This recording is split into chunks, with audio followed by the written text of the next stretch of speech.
दोस्तों, आज हम बात करेंगे एक ड्रामा फिल्म के बारे में जो इस साल के अकेडमी अवार्ड्स में बहुत ही अहम फिल्म साबित हो सकती है। मैं बात कर रहा हूं लास्ट ईयर आई नेटफ्लिक्स की फिल्म मा रेनीज ब्लैक बॉटम के बारे में। इसे डायरेक्ट किया है जॉर्ज सी वुल्फ ने। ये ऑगस्ट विल्सन के सेम नाम के प्ले पर बेस्ड है।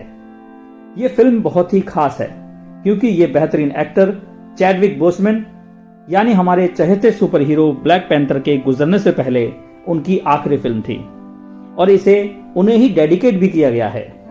उनके अलावा इसमें मेन लीड्स निभाए हैं voila Davis, Glenn Terman, Colman Domingo और माइकल पॉट्स ने।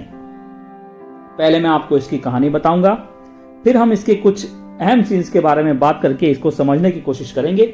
उसके बाद हम जानेंगे कि इसमें मेन प्रोटैगनिस्ट कौन है और आखिर में जानेंगे कि यह कहानी रियल है या नहीं। ये सब जानने के लिए इस वीडियो को एंड तक देखिएगा। मेरी हमेशा से कोशिश रहती है कि मैं आपको फॉरेन सिनेमा की उन मूवीज के बारे में जानकारी दूं जो शायद आपको कहीं और ना मिले। इसलिए ऐसी ही और दिलचस्प मूवीज के बारे में जानने के लिए इस चैनल को सब्सक्राइब करके बेल आइकन को जरूर दबा दीजिए। तो चलिए वीडियो शुरू करते हैं। हेलो दोस्तों, मेरा नाम है अमन और आप देख रहे हैं सिनेमैटिक ज्ञान। Let's get started.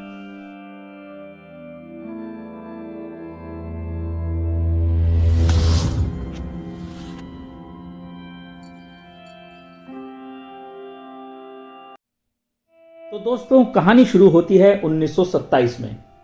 मा रेनी एक बहुत ही जाने मानी ब्लूज सिंगर है जिसने व्हाइट प्रोड्यूसर्स के साथ हाल ही में एक कॉन्ट्रैक्ट साइन किया है। दरअसल ब्लूज एक म्यूजिक जॉनर है जिसे 1860s में अफ्रीकन अमेरिकन्स ने शुरू किया था यूनाइटेड स्टेट्स में। यह जैज म्यूजिक से काफी मिलता जुलता है। खैर, माँ की अगली एल्बम के सॉन्ग्स रिकॉर्ड करने के लिए एक रिकॉर्डिंग सेशन शेड्यूल किया है उसके व्हाइट मैनेजर अर्विन ने, जो कि शिकागो में होने वाला है। Experienced musicians, Georgia jazz members, Toledo, Cutler और स्लो ड्रैग वहां टाइम पर पहुंच जाते हैं बिना मा रेनी के। इस बात से प्रोड्यूसर मेल स्टर्डवेंट बहुत ही ज्यादा फ्रस्ट्रेट हो जाता है। जल्द ही उन्हें बैंड का over confident trumpeter Levi Green join करता है। उसने अपनी कुछ ओरिजिनल कॉम्पोजिशंस भी स्टर्डवेंट को दिखाई, इस उम्मीद में कि वो माँ से अलग होने के बाद खुद अपने सॉन्ग्स रिकॉर्ड कर सके। वो इस बारे में अपने साथियों को भी बताता है, पर व्हाइट लोगों की बातें डिस्कस करते करते वो एक सीरियस टॉपिक पर पहुंच जाते हैं। यहाँ लेवी अपने बचपन का एक भयानक हादसा उन लोगों के सामने सुनाता है। जब वो 8 साल का था तब कुछ व्हाइट लोगों ने उसके घर पर आकर उसकी माँ के साथ जबरदस्ती की थी। खैर, इस हादसे के बाद उसे लगता है कि उसने व्हाइट्स के साथ बर्ताव करना सीख लिया है। वो इतना मजबूत हो चुका है और उसे भरोसा है कि स्टर्डवेंट ये डील जरूर कंफर्म कर देगा। उसके साथ ही इस बात को पूरी तरह से नकार देते हैं। मा रेनी 1 घंटा लेट आती है अपनी गर्लफ्रेंड डसी मे और अपने नेफ्यू सिल्वेस्टर के साथ। वहां पहुंचते ही एक व्हाइट आदमी की कार से मा रेनी की कार टकरा जाती है और उसका एक्सीडेंट हो जाता है। एक पुलिस वाला बात को थोड़ा आगे बढ़ाने की कोशिश करता है, पर अर्विन वहां पहुंचकर उसे रिश्वत देता है और बात को रफा दफा कर देता है। स्टूडियो पहुंचने के बाद मा रेनी को रिहर्सल्स की कुछ आवाजें सुनाई देती हैं, जिसके बाद वो अर्विन से पूछती है कि ये क्या हो रहा है। ये लोग मेरा सॉन्ग मा रेनीज ब्लैक बॉटम तो नहीं गा रहे हैं। अर्विन उसे बताता है कि लेवी ने इस सॉन्ग में कुछ नए अरेंजमेंट्स किए हैं जिससे ये सुनने वालों को और भी ज्यादा पसंद आएगा। पर मा रेनी इस बात के लिए सीधे सीधे मना कर देती है और कहती है कि मैं लेवी को अपना गाना खराब नहीं करने दूंगी और मैं वैसे ही गाऊंगी जैसे हमेशा से गाती आई हूं। वो अर्विन को यह भी कहती है कि वो उसके नेफ्यू सिल्वेस्टर को बैंड से इंट्रोड्यूस करवाए, क्योंकि वो चाहती है कि वो उसके सॉन्ग का वॉइस इंट्रो करे। लेकिन यहां सबसे बड़ी दिक्कत यह थी कि सिल्वेस्टर काफी हकलाता है। वो कटलर से उसे रिहर्सल करवाने को कहती है, पर वो उसके हकलाते ही ये बात समझ जाता है कि इसमें बहुत ही ज्यादा देर लगने वाली है। वो ये बात अर्विन को भी बताता है और स्टर्डवेंट इस इंट्रो के लिए मना कर देता है। पर मा रेनी उन्हें फोर्स करती है कि वो उसके इंट्रो के बिना गाना रिकॉर्ड नहीं करेगी। नतीजा ये होता है कि उन्हें मा रेनीज ब्लैक बॉटम सॉन्ग के मल्टीपल टेक्स लेने पड़ते हैं और उनकी फ्रस्ट्रेशन बढ़ती ही रहती है। पर मा रेनी को इस बात से कोई फर्क नहीं पड़ता। उसे रिकॉर्डिंग से पहले कोका कोला पीने की हैबिट होती है, पर वहां कोई कोक होती ही नहीं। इसलिए माँ रेनी सेशन को बीच में ही रोक देती है क्योंकि अर्विन उसके लिए कोका कोला नहीं ला सका। इसके बाद उसे स्लो ड्रैग और सिल्वेस्टर को कोक लाने के लिए सेशन के बीच में ही भेजना पड़ता है। इस दौरान माँ रेनी कटलर से शिकायत करती है कि उसके व्हाइट बॉस एक इंसान के तौर पर उसकी कोई चिंता नहीं करते क्योंकि वो एक ब्लैक है, और कटलर भी इस बात से बिल्कुल सहमत नजर आता है। वो उसे बताती है कि वो नहीं चाहती उसकी अपनी आर्ट के लिए कोई उस पर हुक्म चलाने की कोशिश करे और उसे वही करना चाहिए जो उसका मन कहता है। इस दौरान दसी प्रैक्टिस रूम देखने जाती है जहां लेवी उससे फ्लर्ट करता है and they ended up getting intimate there. आखिरकार ग्रुप एक फुल सेशन करने में कामयाब होता है, पर यह खत्म होने के बाद उन्हें पता चलता है कि एक इक्विपमेंट फेलियर की वजह से यह पूरी चीज सही से रिकॉर्ड हो ही नहीं पाई। बैंड इस बात के लिए लेवी को जिम्मेदार ठहराता है, जिन्हें लगता है कि उसने डसी को देखते हुए कोई वायर ट्रिप कर दी थी। उनकी बहस एक किस्से पर पहुंच जाती है जहां रिलीजियस कटलर बताता है कि कैसे एक बार एक ब्लैक रेवरेंड को कुछ व्हाइट आदमियों के कहने पर फोर्सफुली डांस करना पड़ा था और ट्रेन का इंतजार करते वक्त उसकी बाइबल फाड़ दी गई थी। लेवी अब्रप्टली इस कहानी को डिसमिस करता है और उनकी भगवान को लेकर बहस शुरू हो जाती है। कटलर लेवी पर हमला करता है, जिसके जवाब में लेवी एक चाकू निकालकर कटलर पर हमला करते हुए कहता है कि अपने भगवान से कहो कि वो तुम्हें बचाने आए। वो फ्रस्ट्रेशन में कहता है अगर कोई भगवान होता तो उसे ब्लैक लोगों की चिंता होती, जो कि उसे कभी रही ही नहीं है। बाकी तीनों मेंबर्स लेवी की तरफ हैरानी से देखते रहते हैं और ये सीन यहीं कट हो जाता है और हम देखते हैं कि ग्रुप ने फाइनली रिकॉर्डिंग खत्म कर ली है। सभी थोड़ा हंसी मजाक कर रहे होते हैं, पर माँ रेनी लेवी को ऑफ बीट ट्रम्पेट बजाने के लिए कुछ कहती है, जिस पर वो जवाब देता है कि वो चाहे तो उसे फायर कर सकती है क्योंकि उसे खुद का बैंड बनाना है। माँ रेनी फौरन उसे निकाल देती है क्योंकि उसे लगता है कि लेवी का ये सपना बैंड के लिए नुकसानदायक साबित हो सकता है। अर्विन माँ रेनी से पेमेंट के बारे में कुछ बात करता है और ये पता चलता है कि वो सिल्वेस्टर को अलग से पे नहीं करेंगे, पर माँ रेनी उसे अलग से पे करने के लिए स्टर्डीवेंट को फोर्स करती है और वो माँ रेनी को $200 और सिल्वेस्टर को $25 पे कर देता है। वो कहते हैं कि कुछ मिस्टेक हो गई थी शायद, पर माँ रेनी कहती है गलती ये है कि मैंने अभी तक रिलीज फॉर्म्स पर साइन नहीं किया है। माँ रेनी अर्विन को धमकी देती है कि वो रिलीज फॉर्म्स पर साइन नहीं करेगी, जिसका मतलब ये रिकॉर्ड डिस्ट्रीब्यूट नहीं हो पाएगा और ना तो उसका मैनेजर ना ही स्टूडियो का एग्जीक्यूटिव इससे कोई पैसा कमा पाएगा। अर्विन उसकी कार तक उसका पीछा करता है और आखिरकार माँ रेनी गुस्सा छोड़ के उसकी बात मान लेती है और साइन कर देती है। और हमेशा की तरह वो आखिर में अपनी ही बात ऊपर रखते हुए अर्विन से कहती है कि स्टर्डीवेंट को कह देना अब अगर कुछ गलती हुई तो वो कहीं और भी अपनी रिकॉर्डिंग्स कर सकती है। लास्ट में स्टर्डीवेंट बाकी सबको भी उनका शेयर दे देता है। इसके बाद लेवी स्टर्डीवेंट से मिलता है अपने ओरिजिनल सॉन्ग्स के बारे में बात करने के लिए, पर उसके बार बार कहने पर भी वो सिर्फ उन सॉन्ग्स को खरीदने की बात कहता है क्योंकि उसका मानना यह है कि ये सॉन्ग्स एक ब्लैक सिंगर के लिए सही नहीं है। इसके बाद लेवी मेंटली एकदम टूट जाता है।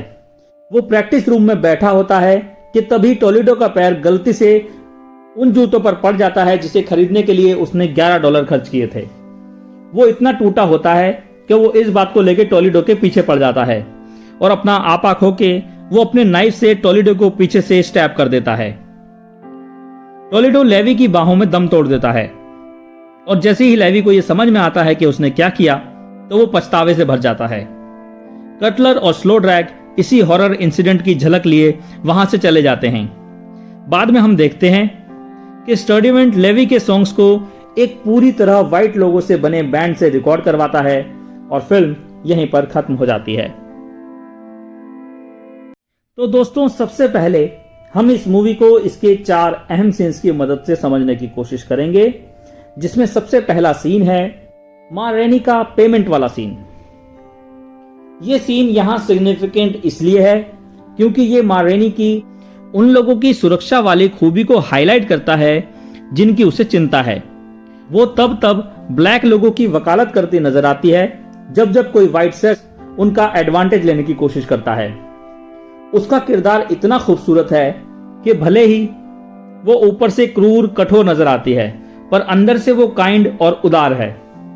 उसका एटीट्यूड चाहे जैसा भी हो, पर उसने ये इंश्योर किया कि उसके हर बैंड मेंबर को पे किया जाए। और जैसा कि उसके नेफ्यू के सीन से साफ जाहिर होता है कि वो उसे सॉन्ग में इसलिए शामिल करना चाहती थी ताकि हकलाने के बावजूद उसका कॉन्फिडेंस बूस्ट अप हो। इससे पहले वो कटलर से बातचीत करते हुए उसे अर्विन और स्टर्डीवेंट के ऊपर अपनी पावर के बारे में बताती है, जो दोनों ही उसके टैलेंट से अपना फायदा करने के लिए बेसब्र हैं। वो इतनी समझदार तो थी ही कि अपने इन्फ्लुएंस का इस्तेमाल करके हर उस इंसान का ख्याल रखती थी जो उससे जुड़े हुए थे। दूसरा है मा रेनी का कॉन्ट्रैक्ट साइनिंग। मा रेनी ये अच्छी तरह जानती है कि वो अर्विन और स्टर्डीवेंट जैसे लोगों के लिए सिर्फ इसलिए इंपॉर्टेंट है क्योंकि उसकी वजह से वो लोग पैसा बनाते हैं। वो कहती भी है कि ये लोग मुझसे वैसे ही बर्ताव करेंगे जैसा मैं चाहूंगी, फिर इससे फर्क नहीं पड़ता कि उन्हें इससे कितना हर्ट हो।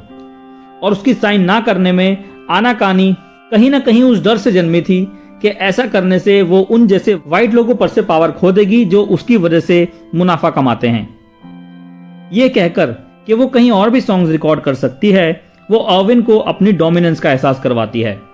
पर यहां यह भी हो सकता है कि वो अपनी आत्मरक्षा के लिए एक्टिंग कर रही हो। तीसरा सीन है और जो कि काफी इंपॉर्टेंट सीन है, वो है लेवी का टोलेडो को मार देना।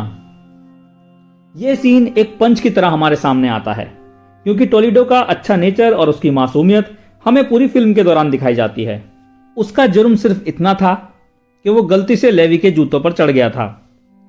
ये जूते लेवी के उस उम्मीद का सिंबल हैं जिसमें जैज म्यूजिक की पॉपुलैरिटी से उसको काफी फायदा होगा, जो इस वक्त उतना ज्यादा पॉपुलर नहीं था।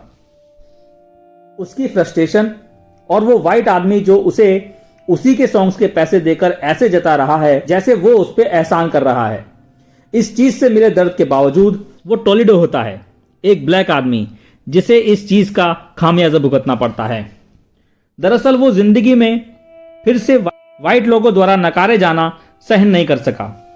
इससे हमें एक चीज तो समझ में आ जाती है कि जिस दबाने वाले सिस्टम को अफ्रीकन अमेरिकन से हिस्टोरिकली जोड़ा जाता है उसके बहुत ही रियल और अक्सर हिंसक कॉन्सिक्वेंसेस हो सकते हैं।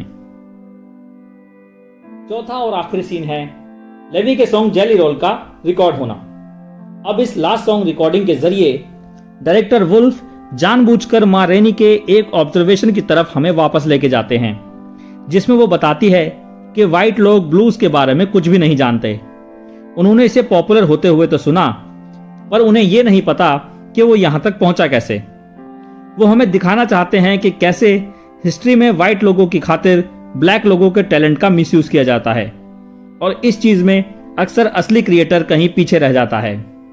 ये जानने के बाद कि मा रेनीज ब्लैक बॉटम जैसी फिल्म, जो कि हार्ड वर्किंग और टैलेंटेड ब्लैक म्यूजिशियंस पर बेस्ड है, उसका एंड जब इस तरीके से होता है तो ये दिल दुखाने वाला होता है।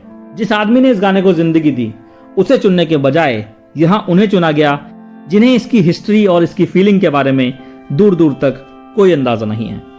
यहां इस फिल्म में एक सवाल और हमारे जहन में उठ सकता है कि इस फिल्म में आखिर मेन है कौन, मा रेनी या लेवी? चलिए इसे समझने की कोशिश करते हैं। जैसा कि हम जानते हैं, अपनी कहानी सुनाते वक्त लेवी बहुत ही ज्यादा इमोशनल हो जाता है, पर उसे खुद पे भरोसा होता है कि वो स्टर्डीवेंट के साथ डील कर लेगा, और जैसे कि हम जानते हैं ऐसा हो नहीं पाता। इसलिए जब सब कुछ बिखरता है वो अपने इमोशंस पे काबू नहीं रख पाता और टोलेडो को मार देता है। एंड आते आते ये साफ हो जाता है कि लेवी का नजरिया और उसका ओवर कॉन्फिडेंस ही था जो उसकी नाकामयाबी का सबसे बड़ा कारण था। अब यहीं अगर मा रेनी की बात करें तो वो कभी इस सिचुएशन को ऐसे हैंडल नहीं करती। जहां लेवी बड़ी बड़ी बातें करता था, वहीं मा रेनी जो कहती थी वो करती भी थी। यही उन दोनों के बीच का सबसे बड़ा डिफरेंस है। मा रेनी ने अफ्रीकन अमेरिकन की एक पूरी पीढ़ी को एंटरटेन किया है, जिसमें उसने लगातार रंग भेद और सेक्सिज्म का डटकर सामना किया, इस हिसाब से देखें तो दोनों ही किरदार एक दूसरे से बहुत अलग हैं।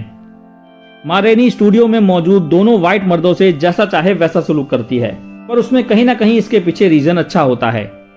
वो जानती है कि ऐसा करने से वो उसे हल्के में नहीं लेंगे। लेवी में हमें ऐसा कुछ देखने को नहीं मिलता।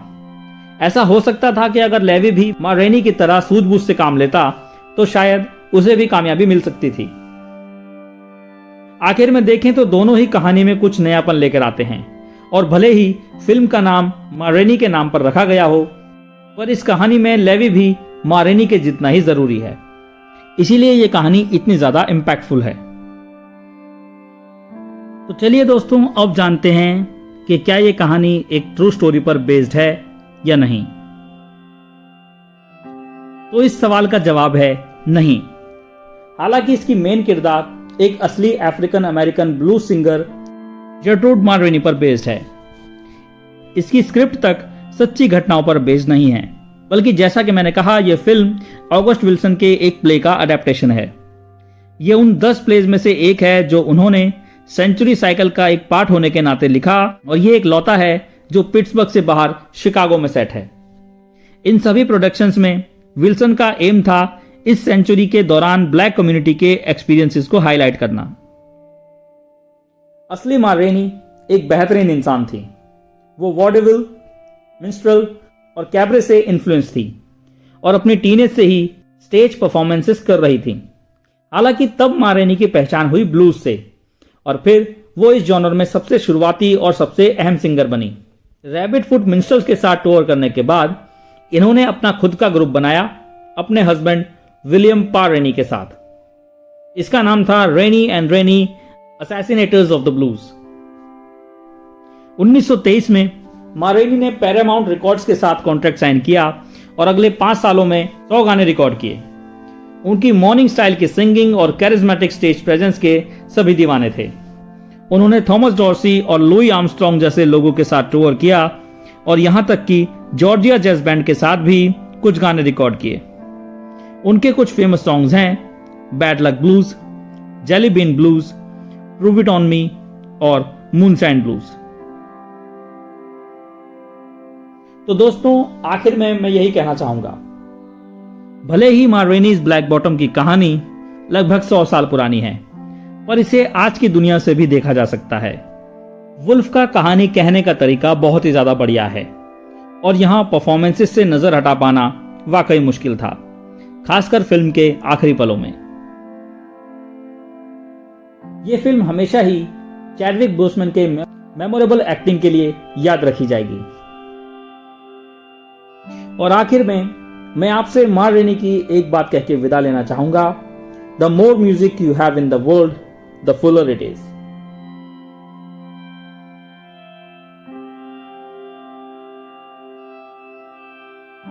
तो दोस्तों, ये था मा रेनीज ब्लैक बॉटम का एक्सप्लेनेशन। आई होप आपको अब ये मूवी ज्यादा बेहतर तरीके से समझ आ गई होगी, और मैं उम्मीद करता हूं कि आपको ये वीडियो पसंद आई होगी। अगर पसंद आई तो इसको लाइक कीजिए। अगर आपके कुछ सवाल या ओपिनियन है तो उन्हें कमेंट सेक्शन में शेयर कीजिए। इस वीडियो को शेयर कीजिए। मैं मिलता हूं आपसे अगले वीडियो में। Thanks for watching. Bye bye.